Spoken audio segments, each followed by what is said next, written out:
Hi everyone, today I am laying vinyl plank flooring down in my home.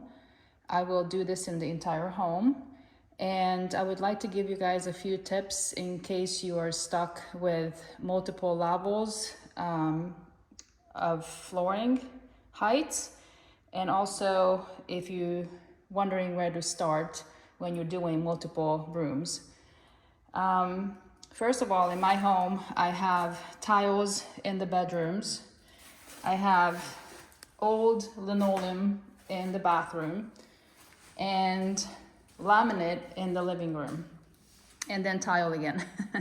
So, because of the height differences, one thing you can do is remove all the tiles, which in my case, 70% of my home has tiles, and I did not want to spend days doing that.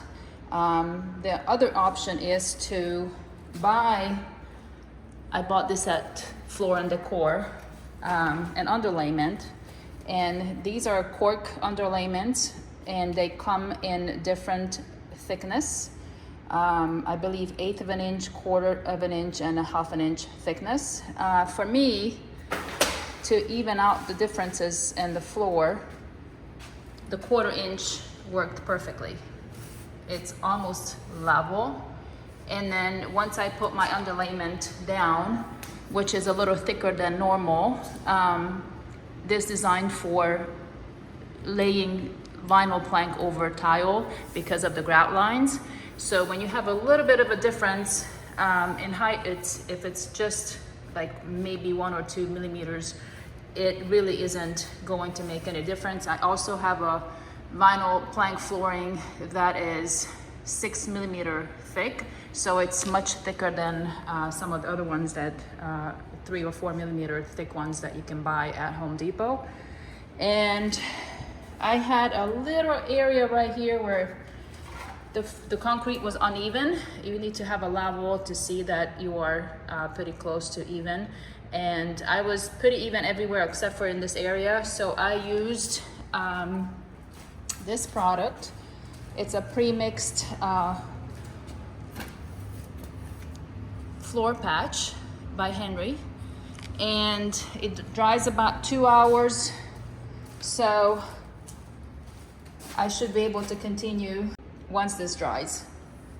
My next advice for people who are struggling to figure out where to start laying vinyl plank flooring, you always have to start at the left corner of a room. And in my case, I'm going this way throughout the entire home. And the reason I decided to lay the plank flooring in this direction is because in the living room, when you come into the door, I wanted to make sure that it will be nice and straight, parallel to the door. So I started in this room because if I start in this room, I have the least amount of area that I have to do backwards. At some point, you're going to have to lay your vinyl flooring backwards. In my case, I'm going straight, and I had a closet here, and I did not want to go backwards in the closet. I'm already done in this area. So I started here, and I'm going to continue coming out, and I will have to go backwards here in this little closet, which if I have any imperfections, not many people will notice it. And then in this room, I have the closet on this area where I have to cut a lot, so I'm going forward here, and I'm going backwards in an area where it's super easy to lay the flooring backwards. And then from this point on, I literally have straightforward all the way through the house. I hope this video helps. Thanks for watching.